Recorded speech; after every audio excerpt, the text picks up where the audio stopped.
अस्सलामुअलैकुम औज़ुबिल्लाहि बिस्मिल्लाहिर्रहमानिर्रहीम। Novel section E सनफ़ा ऐसे कुरैशी किश्त नंबर 3। साहिम भाई से बात करने के बाद वो अपने रूम में आ गई। इसने सोचा आहिल अभी घर नहीं है और वैसे भी इसे आने में देर हो जाएगी, तो वह जल्दी से उठी और अपने वार्डरोब के पास गई। इसका इरादा बाहर जाने का था, क्योंकि सोहिम भाई से बात करने के बाद इसका मूड वैसे भी ख़राब हो गया था। इसे समझ नहीं आ रहा था कि सोहिम ने हर बार की तरह इसकी बात बिना सुने इसे बोल दिया। इस वजह से इसने सोहिम भाई को सेक्शन का नाम भी नहीं बताया था। इसने जल्दी से पैंट और घुटनों तक आती फ्रॉक निकाली और चेंज करने के लिए चेंजिंग रूम में चली गई थी। वो चेंज करके रूम से बाहर निकली और जल्दी से अपने बालों की ऊंची पोनी की, जो इसके कंधों तक हो गए थे। इसे याद था इसके बाल कमर तक होते थे, मगर पता नहीं इसने कब इन्हें कट किया। दुर्फिशा ने रूम से निकलकर एक नज़र हाल को देखा और बिना आवाज़ पैदा किए घर से निकल गई। अगर आया को बताती तो उन्होंने भी इसे बाहर जाने से रोक देना था। घर से निकलकर अपनी सोचों में गुम चलती जा रही थी। जो आज कॉलेज में हुआ वो इस सब की आदी थी, मगर इसे समझ नहीं आ रहा था सलवा ने सेक्शन ई के नाम सुनकर इस तरह रिएक्ट क्यों किया। ऐसा क्या है जो इसको मालूम नहीं। खैर छोड़ो, मुझे क्या, कल पता चल जाएगा। ने इन सोचों को झटका दिया। वो कोई भी बात जहन पर सवार नहीं करती थी, मगर सलवा का ऐसा रिएक्ट करना इसकी समझ से बाहर था। वो जितना इन सोचों को जुटला रही थी, वो सोचें इतना ही इसके दिमाग पर सवार हो रही थीं। वो अपनी सोचों में इतनी गुम थी कि इसे पता ना चला कि वो कहाँ जा रही है। इसने अपने इर्द गिर्द ध्यान दिया तो वो एक कैफ़े के सामने थी, जहाँ की कॉफ़ी इसे बहुत पसंद थी। वो जल्दी से अंदर गई और काउंटर पर कॉफ़ी का ऑर्डर देकर वहाँ मौजूद एक टेबल पर बैठ गई। 5 मिनट में इसका ऑर्डर इस तक आ गया। वो अपना ऑर्डर लेकर वहाँ से निकल ही रही थी कि कोई इससे आकर टकराया। शुक्र था इसकी कॉफ़ी नहीं गिरी, मगर वो जो कोई भी था इसको ध्यान दिए बगैर वहाँ से चला गया। दूर वहाँ से इसे इग्नोर करके निकल गई। इसका कोई मूड नहीं था इस टाइम कोई मसला खड़ा करने का। अगर कोई और वक्त होता तो वो इसे बताती। वो वहाँ से फिर पैदल चल पड़ी और एक पार्क में बैठ गई थी। अब इसकी सोचों का मरकज़ आहिल के गिर्द था। इसे समझ नहीं आ रही थी कि आहिल इसके साथ ऐसा बिहेव क्यों कर रहा है। वो बहुत अच्छे दोस्त थे, एक दूसरे से हर बात शेयर करते थे। आखिर ऐसा क्या हुआ इन सालों में कि वो इससे अनजान हो गया। इसे नहीं पता था कि इसे यहाँ बैठे कितनी देर हो गई। इसे होश मोबाइल की रिंग ट्यून से आया। इसने पैंट की पॉकेट से मोबाइल निकाला और स्क्रीन को सामने किया जहाँ द खड़ूस आहिल लिखा हुआ था। इसने मोबाइल की स्क्रीन से नज़र हटाकर इर्द-गिर्द देखा, जहाँ रात के साए फैल चुके थे। इसने दोबारा मोबाइल देखकर जहाँ अब इसका वॉलपेपर नज़र आ रहा था, टाइम देखा तो रात के 9 बज रहे थे। Oh shit! इतनी देर! वो जल्दी से खड़ी हुई, क्योंकि आहिल की और घर की लैंडलाइन से 25 कॉल आई हुई थीं। अभी इसने एक कदम ही उठाया था कि मोबाइल दोबारा रिंग हुआ। इस बार इसने बिना देखे कॉल पिक कर ली। पता था इसकी कॉल होगी। व्हाट द हेल दुर्फ़िशा, कहाँ हो तुम? कहाँ था ना घर में रहना, फिर क्यों गई बाहर? हाँ बताओ, मुझे एक बार की बात समझ नहीं आती क्या तुम्हें, जो बार-बार एक ही गलती दोहराती हो? आल का बस नहीं चल रहा था, दूर इसके सामने हो और वो इसका गला दबा दे। आखिर वो क्यों इनकी बात नहीं मानती थी? मैं सिर्फ़ पार तक ही गई हूँ और अगर बताती तो तुमने मना कर देना था। दूर को भी आहिल की बात पर गुस्सा आया तो वो जल्दी से इसको बोली, हाँ, कर देना था और तुम्हारे लिए यही बेहतर है कि तुम मेरी हर बात मानो और अब जल्दी से घर आओ, फिर बात करते हैं। इतना कहकर बिना इसकी कोई सुने कॉल कट कर दी और अपने गुस्से को ठंडा करने की कोशिश करने लगा।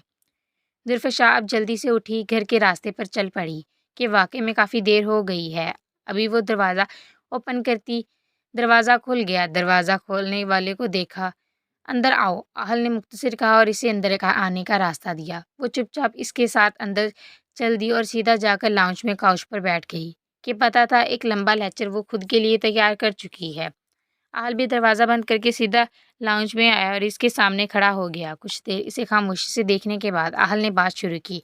आखिर तुम चाहती क्या हो? बताओ, कॉलेज में तुम्हारा बिहेवियर और घर में भी कब तक भाई तुम्हारा साथ देंगे? और क्या तुम्हारी इन से बात हुई? मैंने कहा था कि घर रहना, वो फ़ोन करेंगे। फिर बाहर क्यों गई बिना इन्फॉर्म किए? ना मुझे बताया, ना ही आया जी को। इन्हें लगा तुम अपने रूम में हो। अगर मैं घर जल्दी ना आता तो मुझे भी पता ना चलता। हाँ बोलो, अब खामोश क्यों हो? वो जो इर्द-गिर्द देख रही थी और इसकी बातें बिना किसी रिएक्शन के सुन रही थी। अब इसे सर्द लहजे में जवाब देती है, हाँ हो गई है इनसे बात करने के बाद ही घर से गई थी। मुझे लगा तुम लेट आओगे तो। अभी वो और कुछ बोलती कि वो बोल पड़ा, बस चुप, ये मत भूलो कि तुम कहाँ हो, इस वक्त किसकी जिम्मेदारी हो, इसीलिए तुम जो कुछ भी करोगी मेरी इजाज़त से। अब अपने रूम में जाओ, सुबह कॉलेज भी जाना है। और हाँ, एक बात और, सेक्शन बी में मिंशा नाम की लड़की अब तुम्हारे साथ रहेगी। और एक और बात, अब तुम कोई ऐसी वैसी हरकत नहीं करोगी। आहल को भी अभी नहीं पता चला था कि दुर का सेक्शन चेंज हो गया है। आहल की बात सुनकर वो उठी, वो इसे बताना चाहती थी, पर वो दुर जो इसे बता रही थी, आहल ने इसकी बात बीच में ही काट दी। परवर कुछ नहीं, जो कहा है मैंने वही होगा, आई समझ। जो इसे अपने सेक्शन के चेंज होने के बारे में बताने वाली थी, खामोश हो गई कि बोलना फजूल है, और उठकर बिना इसके कोई बात का जवाब दिए अपने रूम में जाने लगी। मैंने कुछ पूछा है कि बात समझ में आई कि नहीं? आहिल इसके बिना जवाब दिए जाने पर चिढ़कर बोला। वो बिना जवाब दिए दोबारा चल पड़ी। वो कोई आहल से डरती नहीं थी, वो बस अपने अल्फाज वेस्ट नहीं करना चाहती थी। अभी इसने लाउंज क्रॉस करके पहली सीढ़ी पर कदम रखा था कि किचन में से कोई निकल कर आया। वो मुड़ी नहीं थी। ओ बेबी, तुमने कुछ ज़्यादा ही इसे बोल दिया। इसने आवाज़ से ही पहचान लिया था। वो कौन है? जी हाँ, वो कोई और नहीं, अमल थी। वो इस वक्त इसके घर, मतलब आहल को कभी पता ना चलता इसके साथ इसके घर में ना होने का, अगर वो ना आती। जस्ट फॉरगेट इट बेबी, आहल अमल की बात सुनकर कहता है, और अमल भी दिल में खुश होती है क्योंकि वो यही चाहती थी। जब आहल और अमल बाहर थे तो अमल की नज़र एकदम से बाहर पड़ी, जहाँ दुर्फिशा अपने ध्यान में चल रही थी। इसे आहल ने बताया था कि दुर्फिशा घर है। अब इसको देखकर इसका दिमाग जल्दी जल्दी काम करना शुरू हो गया था। इसने आहल से घर चलने को कहा। वो दुर्फिशा से मिलना चाहती है और सॉरी भी करना बोल देगी। आहल पहले तो मना करने वाला था, मगर फिर वो लोग घर के लिए निकल पड़े। इस वक्त 8 बज रहे थे। जब वो दोनों घर में दाखिल हुए तो घर में सन्नाटा था। आहिल को लगा दुर्फिशा रूम में होगी, तो वो अमल को लाउंज ले गया और आया को दुर्फिशा को बुलाने का कहा, मगर आया ने आकर बताया कि वो रूम में नहीं है। तो आहिल को बहुत गुस्सा आया और इसने इसे कॉल करना शुरू कर दी, जो कॉल पिक नहीं कर रही थी। साथ साथ इसे परेशानी भी हो रही थी। अमल अपनी कामयाबी पर खुश हो रही थी कि वो अभी तक घर नहीं आई। बेबी रिलैक्स, वो आ जाएगी, बच्ची नहीं है वो। और जब तुमने इसे मना किया था घर से निकलने से, इसे तुम्हारी बात माननी चाहिए थी।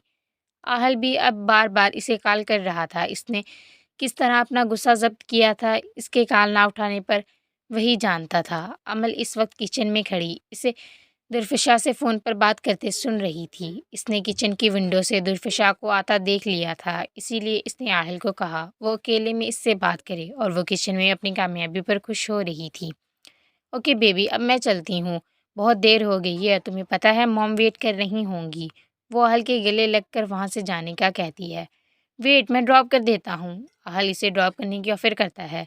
नहीं कोई बात नहीं, तुम आराम करो, मेरा ड्राइवर आ गया है। अमल जल्दी से इसकी ऑफ़र को मना करती है। ओके।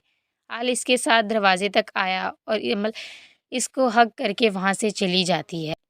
आहल भी इसकी गाड़ी के निकलने के बाद दरवाज़ा बंद करने के बाद रूम में चला गया। नेक्स्ट डे, दिलफिशा सुबह उठकर अपनी डेली की रूटीन मुकम्मल की और तैयार होकर खाने की टेबल पर आई, क्योंकि कल ही सोहिम भाई ने इसे खाना और दवा टाइम पर लेने के लिए कहा था। वो जानती थी कि दवाई के बगैर इसके सर में सारा दिन दर्द रहेगा। वो जानती थी आहल तो कभी नहीं कहेगा और इसके साथ एक टेबल पर खाना भी नहीं खाएगा, इसीलिए इसके आने से पहले खाना खाकर कॉलेज के लिए निकलना चाहती थी। आया ने आकर खाना रखा तो वह जल्दी जल्दी खा कर घर से निकल गई कि आहल ने इसे अपनी गाड़ी में लेकर तो जाना नहीं। आहल जब तैयार होकर आया तो इसने आया से दुर्फिशा का पूछा, जिस पर आया ने बताया कि वो चली गई है। आहल ने ज़्यादा ध्यान नहीं दिया और सामने रखा खाना खाना शुरू कर दिया जो अभी आया रख कर गई थी। आहल ने जल्दी से खाना खाया और अपनी गाड़ी में बैठकर निकल गया।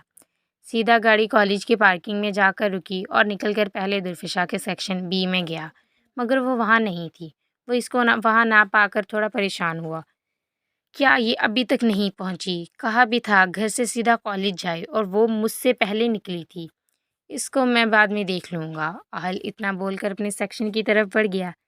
क्लास में सब अपने अपने काम में लगे हुए थे।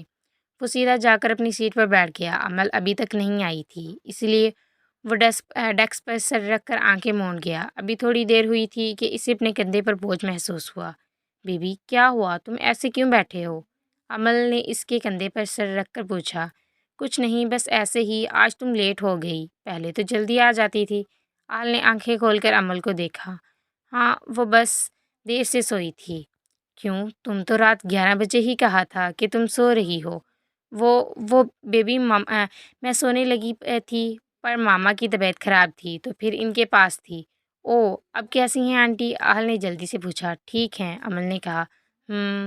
दुर्फशा जो कॉलेज आ चुकी थी अब सलवा से सेक्शन ई की बिल्डिंग का पूछकर इधर चल दी। सलवा ने इसे बार बार कहा कि वो अपना सेक्शन चेंज कर ले, मगर इसे लगा शायद वो इसकी दोस्त बन गई है, इसीलिए इसे अच्छा नहीं लग रहा था कि वो दूसरे सेक्शन में जाए। दिलफिशा जब बिल्डिंग के पास पहुंची तो वो एक खस्ता हाल बिल्डिंग थी, जिसमें धूल मिट्टी और जाले भी लगे हुए थे। वो अंदर दाखिल हुई तो कहीं कहीं लाइट ऑन थी। बिल्डिंग का हाल काफ़ी ख़राब था। सारी बिल्डिंग खाली थी। वो क्लास की तरफ बढ़ी जहाँ से आवाज़ें आ रही थीं। जब वो क्लास के दरवाजे पर पहुंची तो क्लास में बॉयज़ थे। इसे लगा गर्ल्स अभी आएंगी। वो चलकर खाली कुर्सी की तरफ बढ़ी। अभी वो बैठ ही रही थी कि किसी ने कुर्सी खींच ली। वो गिरते गिरते बची। व्हाट द हेल, एकदम गुस्से से बोली थी और मुड़कर कुर्सी खींचने वाले को देखा। वो लोग इसे ऐसे देख रहे थे जैसे अजूबा हो। ये क्या था? हाँ, अभी मैं गिर जाती तो? वो कोई जवाब नहीं देते। वो दूसरी कुर्सी पर बैठने लगती है, फिर कोई कुर्सी खींच लेता है। तुम अपनी कुर्सी खुद लाओगी। वो इस बिल्डिंग की दूसरी खस्ता हाल क्लास में जाती है और वहाँ से डेस्क उठाकर लाती है और इसे साफ करके बैठ जाती है। बाकी सब अभी भी इसे अजीब नज़रों से देख रहे थे। काफ़ी देर बाद क्लास में सर दाखिल हुए और क्लास में कूड़ा और धूल देखकर एक नज़र पूरी क्लास पर डालते हैं और इनकी नज़र दुर्फिशाब पर रुकती है। क्या अब तुम भी इस क्लास में पढ़ोगी? जी सर। और सर एक दफ़ा फिर पूरी क्लास पर नज़र घुमाते हैं। क्लास साफ़ क्यों नहीं की? जब कल मैं कह कर गया था कि लेक्चर तभी होगा जब क्लास साफ़ होगी। कोई भी सर की बात का जवाब नहीं देता और सर क्लास से निकल जाते हैं। दुर्फशा को बहुत अजीब लगता है कि अभी तक कोई लड़की क्यों नहीं आई यहाँ। फिर इसने सोचा शायद छुट्टी पर हो, इसीलिए चुप करके बैठी रहती रही। ब्रेक टाइम वो अपनी बिल्डिंग से निकलकर कैफ़े एरिया गई और खाना लेकर एक टेबल पर बैठ गई। अभी वो खाना खाने लगी थी कि किसी ने इसके खाने में पानी डाल दिया। इसने सर उठाकर देखा तो सामने अमल और इसकी दो चमचियाँ खड़ी थीं।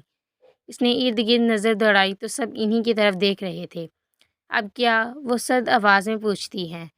वो किस तरह कंट्रोल कर रही थी, वही जानती थी। अगर इसे सोहेम भाई ने मना ना करते तो इससे आगे इसने अपनी सोचों को रोका। तुम अब इस कैफ़े में से कुछ भी नहीं खा सकती।